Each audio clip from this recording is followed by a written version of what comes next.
contributor Igor in Russia says, I know for sure the transmitter's owner welcomes the ongoing war. I don't know who produces the Radio Wagner program, but the Radio Club and Music Wave radio hosts use 3940 as an opportunity to be heard. Broadcasting along with propaganda is a matter of their conscience. And Roger Tower in Germany says, I've never doubted that, especially when you've been broadcasting for years at presumably 20 kilowatts from a well-protected exclave. Music and propaganda have always been a good mix.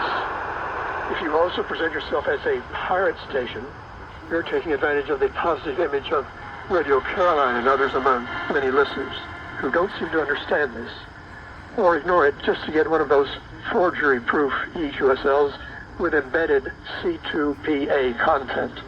Radio kilohertz, megahertz, and gigantic hertz, World of Radio 2311. A non-commercial service, as is our website, worldofradio.com. Our thanks this week for financial support from Russell Lay. Sent a contribution via PayPal in U.S. funds, but not necessarily, to WORADIO at yahoo.com. One may also contribute via money order or check on a U.S. bank to Glenn Hauser, P.O. Box 1684, ENID, OK, 73702. Ron Howard reports on 7340, National Unity Radio, broadcasting from Taiwan, North Korea. Heard via remote in Japan, Tuesday, September 2nd at 12:43, with a minute in English, a quotation.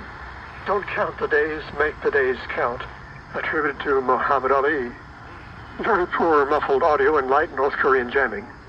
He says most of these types of stations broadcast to North Korea are now off the air, such as Voice of Freedom.